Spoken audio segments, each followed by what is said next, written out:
Boa tarde, caros alunos. Estamos aqui mais uma vez para uma aula de física. Hoje nós vamos dar continuidade sobre a termodinâmica, ainda no estudo de gases. Nós vamos falar hoje sobre o princípio de Avogadro, a relação da lei de Avogadro e com os gases. Bom, essa matéria é importante porque ela vai dar seguimento ao que a gente tinha visto e vai relacionar as transformações termodinâmicas, a isobárica, a isovolumétrica, a isotérmica, em uma só. Bom, a hipótese de Avogadro, ela vai relacionar essas transformações. Bom, que nós temos, a hipótese dele foi proposta em 1811, que diz o seguinte: volumes iguais de quaisquer gases nas mesmas condições de pressão e temperatura apresentam a mesma quantidade de substâncias. Aqui nós temos a mesma quantidade de substâncias. A quantidade de substâncias de uma matéria, ela vai ser dada em mol, é a unidade de medida. Essa quantidade de substâncias que a gente pode chamar de moléculas, de átomos, elétrons e etc. Bom, então ele está falando que gases diferentes, vamos supor que você tenha o oxigênio, o O2, e você tenha o gás de hidrogênio. O que acontece? Se você tem a mesma quantidade desse material, ele vai apresentar o mesmo número de partículas, só que para isso ele vai ter que estar na mesma pressão e mesma temperatura. Nessa lei relacionada ao volume molar de gases, o conceito de volume molar de gases, o volume ocupado por mol de qualquer gás a uma determinada pressão e temperatura. Então, como é que a gente mede a quantidade de matéria? A quantidade de matéria é uma grandeza que indica as quantidades de entidades elementares. O que são essas entidades elementares? Átomos, moléculas, íons, elétrons e etc. De uma amostra de material é chamada de quantidade de matéria, e essa quantidade de matéria ela é em mol. Então, se ele falar em quantidade de matéria, nós vamos indicar o mol. E o que seria um mol? Bom, um mol, feito alguns experimentos, chegamos ao consenso de que um mol equivale a 6,022 vezes 10 elevado a 3 átomos, ou elétrons, partículas, Bom, essa constante é a chamada constante de Avogadro. Ela indicada por Na, chegou a esse volume, aqui eu falo em mol, e tem um detalhe, essa quantidade de átomos, a constante de Avogadro, ela em alguns livros e algumas questões, ela pode ser arredondada para 6, inclusive num livro didático. Esse livro que a gente utiliza, ela adota o mol, ou a constante de Avogadro, para 6. Bom, então, a constante de Avogadro relaciona o mol. Então, o mol, a gente vai calcular a massa molar. Mas o que é a massa molar? A massa molar vem de molécula, então nós temos moléculas, nós temos os átomos. Vamos supor que você tem um átomo você vai ter o átomo de hidrogênio e você vai ter o átomo de oxigênio. Eu tenho 2 átomos. O que acontece? Vamos formar uma molécula, H2O. E aqui eu tenho uma molécula, H2O. Agora eu tenho uma massa molar de molecular. Então, ela indica exatamente uma molécula. Tira essa pergunta, que na verdade é uma afirmação. é o conjunto de átomos que se ligam por meio de ligações químicas. Essas ligações químicas, vocês viram ela bem lá atrás, no nono ano, aqueles conceitos iniciais, que essas moléculas podem se unir por meio de uma ligação iônica, uma ligação metálica, entre outras. Todavia, a quantidade de matéria de um soluto pode ser calculada de forma específica por meio de uma divisão da massa soluto pela massa molar. Essa relação pode ser vista na fórmula abaixo. Bom, aqui, pessoal, eu consigo calcular a quantidade de mols, ou seja, a massa molar, através dessa fórmulazinha aqui, quantidade de mols. Aqui eu vou ter o N, que é a quantidade de mols. Esse M aqui é a massa molar, é a massa que ele vai dar. E aqui eu vou ter a massa do objeto em si. Aqui, ó.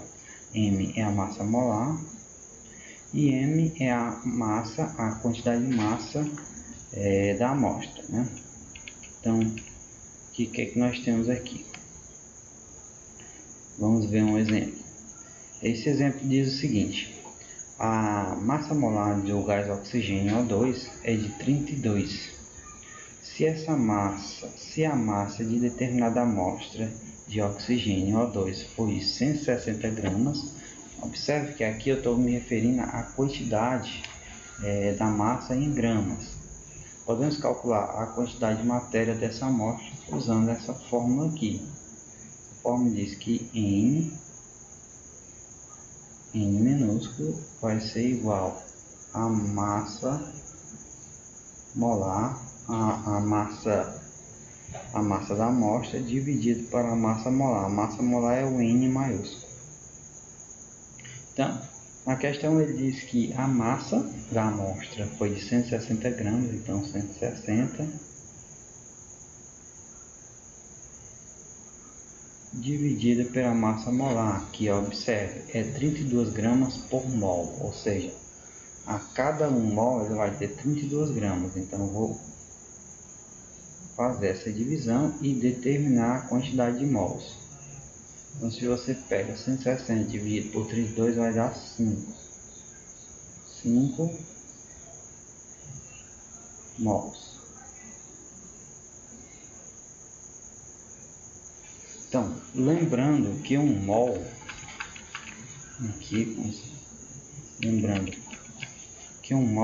equivale a 6,022 vezes 10 elevado a 23, ou seja, 1 mol equivale a esse valor aqui.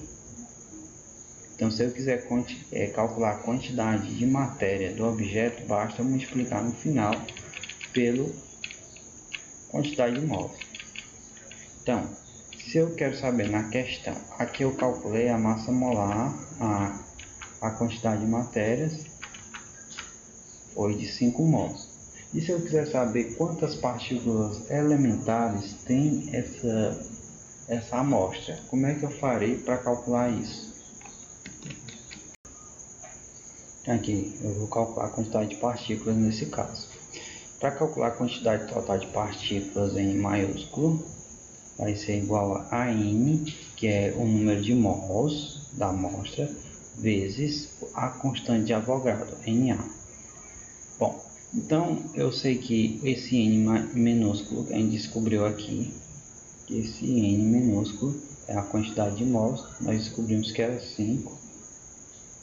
E nós sabemos que 1 mol equivale a 6,022 vezes 10 elevado a 23, mas no caso aqui nós vamos usar a forma arredondada, que é 6,0. Isso a questão vai determinar se ele quer a forma arredondada ou não. Se ele quiser a questão arredondada, o número arredondado, ele vai dizer o número. Caso contrário, você vai usar o 6,022. Eu vou usar a forma arredondada. Então aqui vai ficar N, que é igual a 5, que a gente descobriu que o N minúsculo é 5, vezes 6,0 vezes 10 elevado a 23. Então, fazendo as multiplicações aqui, 5 vezes 6 vai dar 30.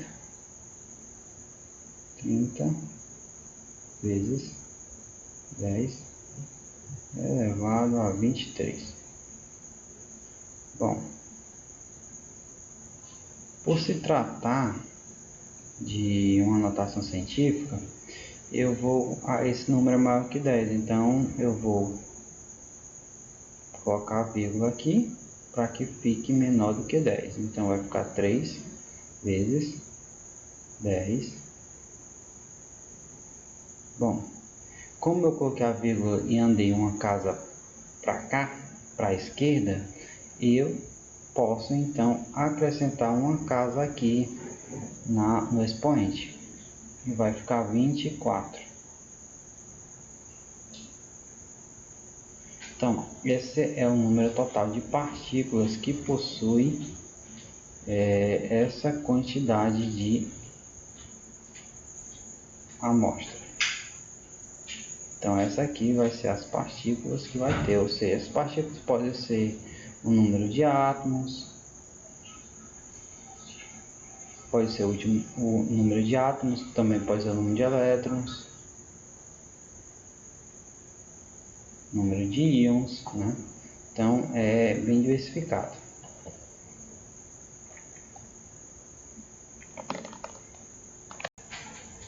Bom, vamos a um segundo exemplo. Considere dois recipientes fechados contendo gás hidrogênio e o outro com 36 gramas de água no estado gasoso. Ambos os gases estão à mesma temperatura e à mesma pressão. Porém, o recipiente com água tem um triplo do volume do recipiente com hidrogênio. Determine o número de moléculas de gás hidrogênio. Então, vamos lá. Primeiro, nós vamos determinar... ele fala o seguinte, né? 36 gramas de água.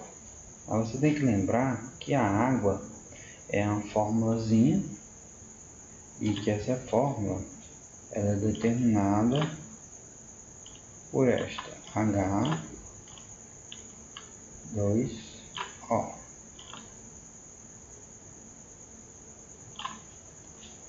onde o H de hidrogênio e o O de oxigênio. Então, o que vai acontecer? Lembrando que a formulazinha N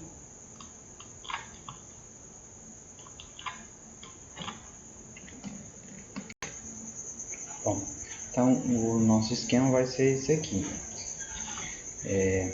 Eu quero saber a quantidade de mols, que é o N minúsculo, dessa fórmula, essa molécula, a molécula de H2O, água. Aqui eu tenho a massa em gramas dela, da H2O, e aqui embaixo eu tenho a massa molar de H2O. Então, a massa dela, da amostra, é 36 gramas, então 36.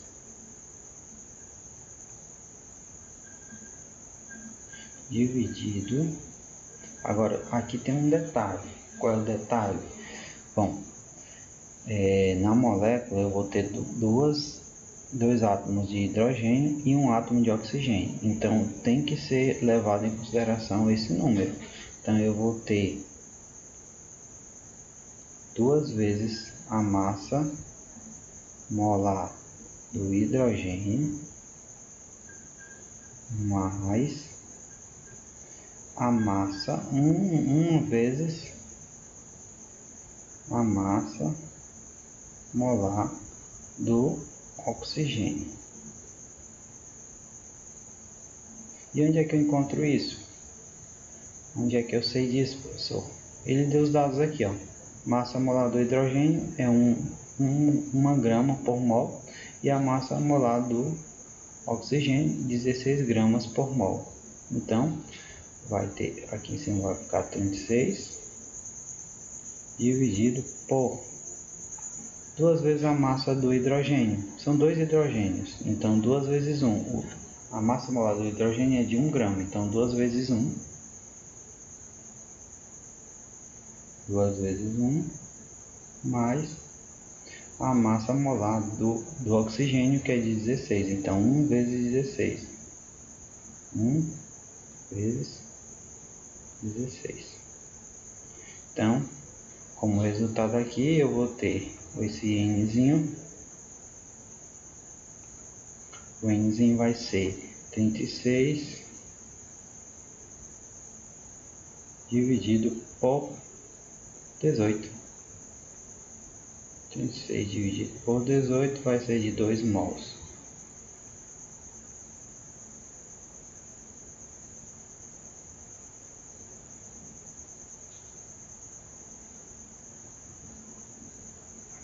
Então, essa massa vai possuir 2 mols.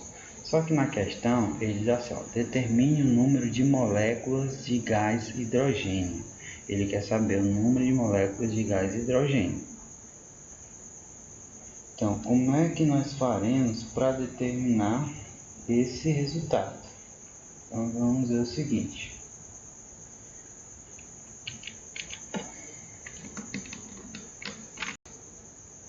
Bom, galera, ele fala bem aqui, ó. Ambos os gases estão à mesma temperatura e tal. Porém, o recipiente com água é a molécula inteira, tem o triplo do volume do recipiente com hidrogênio. Então, a molécula de água vai ser o triplo do valor do hidrogênio. Então, eu posso fazer o seguinte, posso montar uma equaçãozinha dizendo que a molécula de água, né, que vai ser o volume da água, né, o volume da água, o volume de H2O equivale ao triplo do volume de hidrogênio, no caso aí que ele quer, né? Volume de hidrogênio. Então, eu vou calcular a quantidade de hidrogênio usando essa fórmula. Eu já descobri o seguinte. Eu descobri que a minha questão a água vai ser 2 mols. Então, aqui eu tenho 2 mols. Não é isso? E